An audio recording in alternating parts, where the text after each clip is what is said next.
Friends అందరికీ నమస్తే అండి. This is Pavan jobs Adda in Telugu.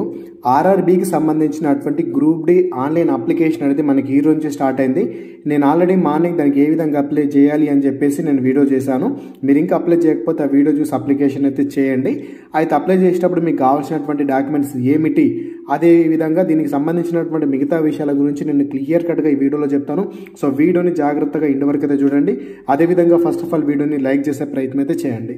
So ఇందులో మనకు కావాల్సినటువంటి సర్టిఫికేట్స్ ఏంటి, డాక్యుమెంట్స్ ఏంటి అని చూసుకున్నట్లయితే ముఖ్యంగా మనకు ఒకటి ఫోటో కావాలి, అదేవిధంగా మనకు సిగ్నేచర్ కావాలి. ముఖ్యంగా కావాల్సినవి ఇవి రెండు అన్నమాట. అదేవిధంగా ఎవరైతే ఎస్సీ కేటగిరీకి చెందిన పర్సన్స్ ఉన్నారో, ఎస్సీ లేదా ఎస్టీ, సో వీటితో పాటు ఒక క్యాస్ట్ సర్టిఫికేట్ కూడా మస్ట్ అండ్ షుడ్గా ఉండాలి. క్యాస్ట్ సర్టిఫికేట్ ఖచ్చితంగా ఉండాలి. ఎవరైతే ఓబీసీ పర్సన్స్ ఉన్నారో, ఓబీసీ వాళ్ళు మీకు ఓబీసీకి సంబంధించినటువంటి సర్టిఫికేట్ ఉండాలండి. అయితే ఇక్కడ సెంట్రల్ ఫార్మాట్ ఉండాలన్నా, స్టేట్ ఫార్మాట్ ఉండాలన్నా అని చెప్పి చాలా మందికి డౌట్ ఉంటుంది. మీరు టేక్ సెంట్రల్ ఫార్మాట్ తీసుకునే ప్రయత్నం చేయండి. ఒకవేళ మీ దగ్గర స్టేట్ ఫార్మాట్ ఉండి మీరు అప్లై చేసినా కూడా ఇబ్బంది లేదు.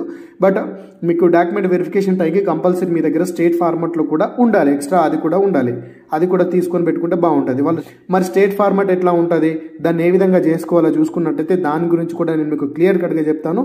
సో నేను మీకు డిస్క్రిప్షన్ ఒక లింక్ అయితే ప్రొవైడ్ చేశాను. డైరెక్ట్గా మీరు ఆ లింక్ మీద క్లిక్ అయితే చేయండి. మీరు ఆ లింక్ మీద క్లిక్ చేయండి. మీకు ఈ రకంగా ఆర్ఆర్బీ రైల్వే గ్రూప్ డి అని చెప్పేసి వస్తుంది. దీన్ని ఒక్కసారి ఓపెన్ చేయండి. ఓపెన్ చేసిన తర్వాత ఇక్కడ దీనికి సంబంధించినటువంటి కంప్లీట్ సమాచారం మొత్తం ఉంటుందన్నమాట. ఇక్కడ ఎవ్రీథింగ్ ఇన్ఫర్మేషన్ అంతా నేను పెట్టేయడం అయితే జరిగింది. సో మీరు ఈ విధంగా కొంచెం కిందికి వెళ్ళారు అంటే దీనికి సంబంధించినటువంటి ఫార్మాట్ ఆఫ్ సర్టిఫికేట్స్ అని చెప్పేసి మీకు కనిపిస్తాయి. ఫార్మాట్ ఆఫ్ కేటగిరీ సర్టిఫికేట్స్ అని చెప్పేసి. ఫర్ ఎగ్జాంపుల్ మీరు ఎస్సీ ఎస్టీ క్యాండిడేట్ అయితే కనుక దీని మీద క్లిక్ చేసి ఆ ఫార్మాట్ని డౌన్లోడ్ చేసుకోండి. అదేవిధంగా ఎవరైతే ఓబీసీ పర్సన్స్ ఉంటారో మీరు కంపల్సరీ ఇక్కడ ఓబీసీ ఎన్ఎల్సీ సర్టిఫికేట్ అని చెప్పేసి ఉంది, అది డౌన్లోడ్ చేసుకోవాలి. అదేవిధంగా ఓబీసీ డిక్లరేషన్ అని చెప్పేసి ఉంటుంది, దాన్ని కూడా డౌన్లోడ్ చేసుకోవాలి. ఇవి రెండు మీకు మస్ట్ అండ్ షుడ్గా ఉండాలి. ఎవరైతే ఈడబ్ల్యూఎస్ కేటగిరీ చెందిన వాళ్ళు ఉన్నారో వాళ్ళు మీరు ఇక్కడ ఈడబ్ల్యూఎస్ మీద క్లిక్ చేసి దాన్ని డౌన్లోడ్ అయితే చేసుకోండి. ఫర్ ఎగ్జాంపుల్ ఓబీసీ చూసుకున్నట్లయితే ఓబీసీ గురించి చెప్తాను, ప్రతి సర్టిఫికేట్ గురించి చెప్తాను నేను, ఓకేనా. ఓబీసీ ఎన్సీఎల్ మీద క్లిక్ చేశారంటే మీకు ఈ రకంగా ఓబీసీ ఫార్మాట్ అయితే వస్తుంది. ఓబీసీ ఎన్సీఎల్ సర్టిఫికేట్ అని చెప్పేసి వస్తుంది. ఇక్కడ మీ యొక్క డీటెయిల్స్ అన్ని రాసి, ఇక్కడ మీ డీటెయిల్స్ అన్ని రాసి, ఇక్కడ డేట్ రాసేసి సంబంధిత ఎంఆర్ఓ కానీ లేదా ఆర్డీఓ కానీ ఎవరిదైనా సిగ్నేచర్ తీసుకొని వాళ్ళ సీల్ అయితే తీసుకోవాలి. ఇది మీకు ఎట్లా ఇస్తారు అంటే మీరు ఖచ్చితంగా మీ దగ్గర ఉన్నటువంటి ఓబీసీ సర్టిఫికేట్ని లేదా మీ దగ్గర ఉన్నటువంటి బీసీ సర్టిఫికేట్ని తీసుకొని మీరు ఎంఆర్ఓ ఆఫీస్కి వెళ్ళాలి. అక్కడికి వెళ్ళిన తర్వాత చెప్పాలి, సార్ నాకు ఈ రకంగా నేను రైల్వేకి అప్లై చేస్తున్నాను, వాళ్ళు నాకు సెంట్రల్ ఫార్మాట్లో అడిగారు, సో ఈ ఫార్మాట్లో వాళ్ళు అడిగారు, నేను బీసీ క్యాండిడేట్నే, నాకు దీన్ని చూసి దీని మీద నాకు సైన్ చేసి ఇవ్వండి సార్ అని చెప్పేసి మీరు రిక్వెస్ట్ చేయండి. కంపల్సరీ వారు పెడతారు, పెట్టాల్సిందే, అది రూలు, అంతకుమించి ఏముండదు. ఈ రకంగా మీరు దీన్ని తీసుకొని అయితే మీ దగ్గర పెట్టుకోండి. వాళ్ళు ఎక్స్ట్రా ఏమన్నా అనొచ్చు, మీకు అట్లా ఇట్లా అనొచ్చు, బట్ మీరు కొంచెం రిక్వెస్ట్ చేయండి, నాకు ఇట్లా ఉంది, నాకు అప్లికేషన్ డేట్ ఉంది సార్, మీరు తొందరగా నేను అప్లై చేసుకోవాలి అని చెప్పేసి మీరు చెప్పండి. సో ఇది రాసేటప్పుడు కంపల్సరీ దీని మీద ఒక రిఫరెన్స్ నెంబర్ కూడా ఉండాలి. అదే మీ యొక్క అప్లికేషన్ నెంబర్ అన్నమాట. ఆ రిఫరెన్స్ నెంబర్ని కూడా మీరు నోట్ చేసుకొని అయితే పెట్టుకోండి. సో వాళ్ళ సిగ్నేచరు, సీలు, ఇక్కడ డేట్ రాసేసి ఇక్కడ మీకు సంబంధించినటువంటి డీటెయిల్స్ మీ సర్టిఫికేట్ మీద చూసి రాసేస్తారు, రాసి మీకు ఇస్తారన్నమాట.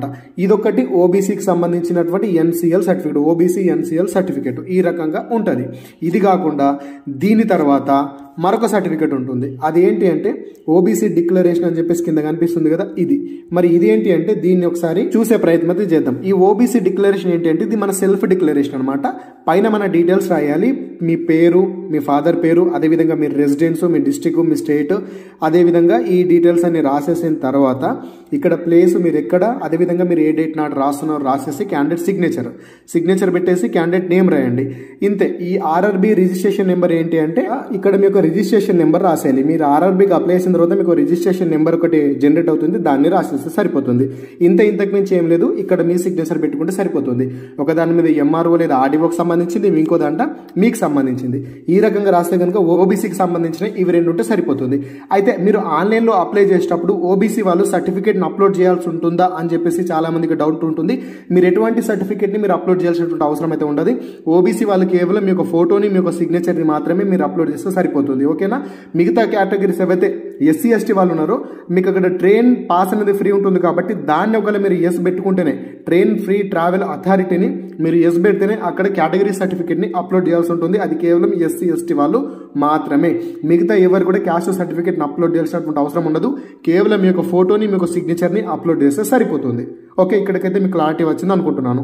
అదేవిధంగా ఎవరైతే ఈడబ్ల్యూఎస్ వాళ్ళు ఉన్నారో అక్కడ ఈడబ్ల్యూఎస్ మీద క్లిక్ చేసి మీరు కూడా ఒక ఫామ్ ని తీసేసుకోండి. మీకు సంబంధించినటువంటి డీటెయిల్స్ అని మీరు ఇక్కడ ఫిల్ చేసేసి సంబంధిత అధికారితోటి మీరు సంతకం తీసుకోవాల్సి అయితే ఉంటుందన్నమాట.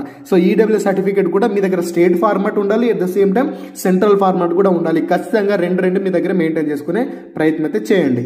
అదేవిధంగా ఎస్సీ ఎస్టీ ఫార్మాట్ చూసుకున్నట్లయితే అక్కడ ఎస్సీ ఎస్టీ ఫార్మాట్ మీద క్లిక్ చేసి వాటిని చూడండి. ఇది ఎస్సీ ఎస్టీకి సంబంధించినటువంటి ఇదన్నమాట. ఇక్కడ మీ డేటు, మీ ఫాదర్ నేమ్, మీ విలేజ్, మీ డిస్ట్రిక్ట్, అదేవిధంగా మీకు సంబంధించినటువంటి స్టేట్ రాసేసిన తర్వాత మీ యొక్క కేటగిరీ ఏంటో కేటగిరీ రాసేసిన తర్వాత మీకు సంబంధించినటువంటి మరో డీటెయిల్స్ కింద ఉంటే సేమ్ అదే ఇచ్చేసి సంబంధిత అధికారితో సంతకం తీసుకొని వాళ్ళ డిజగ్నేషన్ రాసేసి, స్టేట్ రాసేసి, ప్లేస్ డేట్ రాసేసి, వాళ్ళ సంతకము, వాళ్ళ యొక్క సీలు ఈ రకంగా ఉండే ప్రయత్నం చేయండి. ఇలా ఉంటే సరిపోతుందండి. దీంతో పాటు మీ స్టేట్లో ఇచ్చినటువంటి సర్టిఫికేట్ ఉన్నా సరిపోతుంది. ఒకవేళ మీరు అప్లై చేసేటప్పుడు ఆ అప్లికేషన్ నెంబర్ని మస్ట్ అండ్ షుడ్గా ఎంటర్ చేయాల్సి అయితే ఉంటుంది. మనం ఇప్పుడు మీకు ఓబీసీ మెన్షన్ చేసిన, ఎస్సీ మెన్షన్ చేసిన, అక్కడ మీకు కేటగిరీకి సంబంధించినటువంటి సమ్ అప్లికేషన్ నెంబర్ ఉంటుంది, దాన్ని మనం ఎంటర్ చేయాల్సి అయితే ఉంటుంది.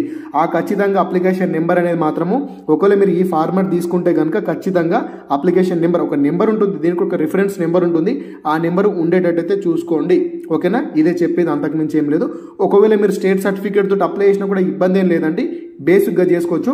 మీరు సర్టిఫికేట్ వెరిఫికేషన్ పోయేటప్పుడు, మీకు జాబ్ వచ్చిన తర్వాత మీరు సర్టిఫికేట్ వెరిఫికేషన్ పోయేటప్పుడు స్టేట్ సర్టిఫికేట్తో పాటు మీ దగ్గర సెంట్రల్ సర్టిఫికేట్ కూడా ఉండే ప్రయత్నం అయితే చేయండి. ఒకవేళ ఏమైనా మిస్టేక్ అయితే కనుక మనం ఎడిట్ ఆప్షన్లో కూడా దాన్ని రెక్టిఫై చేసుకోవచ్చు. వాళ్ళు ఎడిట్ ఆప్షన్ కూడా ఇస్తారు.